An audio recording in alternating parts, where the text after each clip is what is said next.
Welcome to the News Hour. The U.S. began a blockade of Iranian ports today, less than 2 days after a first effort at peace talks between the Americans and Iran failed in Pakistan. White House correspondent Liz Landers begins our coverage. Today, in the Strait of Hormuz, it was the U.S. Navy that said it will enforce a blockade, a choke point for roughly 20% of the world's oil, now a bargaining chip caught in the middle of an impossible negotiation. The U.S. said it would block all ships entering or leaving Iranian ports.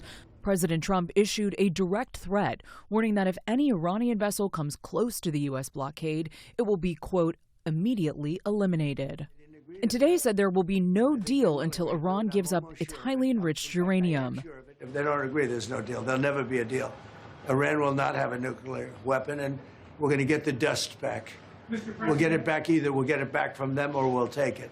The escalation follows the failure of 21 hours of marathon talks in Islamabad this weekend.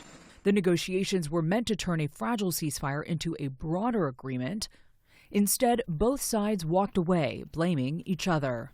The bad news is that we have not reached an agreement, and I think that's bad news for Iran much more than it's bad news for the United States of America. Vice President J.D. Vance said the ball is now in Iran's court. We go back to the United States having not come to an agreement. We've made very clear what our red lines are, and we leave here with a very simple proposal, a method of understanding that is our final and best offer. We'll see if the Iranians accept it. But Iranian Foreign Minister Abbas Araghchi said Iran negotiated, quote, in good faith. But when the sides were just inches away from a deal, the U.S. turned to what he called maximalist demands and imposed a blockade instead. Iran's Speaker of Parliament reacted to the U.S. blockade by trolling the president, showing a map of gas prices near the White House in Washington, adding, quote, soon you'll be nostalgic for $4 to $5 gas. Unfortunately, this is an escalation by the United States by invoking the doctrine of blockade, which is a law of naval warfare construct. So this is going to be perceived as aggression against Iran amid this ceasefire, and so there will be some form of retaliation. Ian Ralby is a founder and CEO of Auxilium Worldwide and focuses on maritime security. He said the blockade could become an open-ended military commitment with global economic consequences.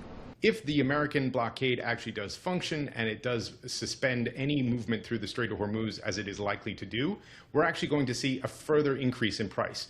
Because what is happening is that the limited trickle of oil that was coming out, roughly $3.5 billion since the start of this conflict, to largely the Asian markets, will become zero. Ralby cautioned that the scope of the blockade and how it will be imposed is still unknown, but said it may not hurt Iran as much as the U.S. hopes. The Iranians are probably going to find ways not only to adapt economically, but also adapt militarily and try to create concomitant harm for everybody else. So they're likely to push back in different ways, and that could mean attacking neutral vessels. Today, China also came out against the blockade. Chinese Foreign Minister Wang Yi said it is not in the common interests of the international community and urged for a comprehensive and lasting ceasefire. The United States' partner in this war, Israel, was not part of recent negotiations, as Pakistan doesn't recognize the state of Israel. But Israeli Prime Minister Benjamin Netanyahu said the U.S. and Iran failed to reach a deal because Iran did not open the strait and refused to give up its right to enrich uranium. Yesterday, I spoke with Vice President J.D. Vance. He reported to me in detail, as officials of this administration do on a daily basis. The central issue on the table from the perspective of President Trump and the United States is the removal of all enriched material and ensuring that there will be no enrichment in the years ahead, which could be decades of no enrichment inside Iran. That is their focus, and of course, it is also important to us. Iran said it will not open the strait until there's also a ceasefire in Lebanon, which it says was part of the ceasefire agreement. But since the ceasefire in Iran, Israel has intensified its attacks on Lebanon, attacking 100 sites in 10 minutes last week, killing nearly 400 people, and the search for remains continues. Hezbollah has also been firing rockets into northern Israel, and yesterday Netanyahu met Israeli troops in Lebanon and vowed to continue the war. In Tyre in southern Lebanon, this family's incomprehensible grief. They lost their baby girl, Talene, killed in an Israeli strike during her father's funeral. Taleem's elder sister, 7-year-old Aline, survived, but with severe burns. And while world powers debate escalation, here the war's reality is measured not in strategy, but in lives lost. With the PBS News Hour, I'm Liz Landers.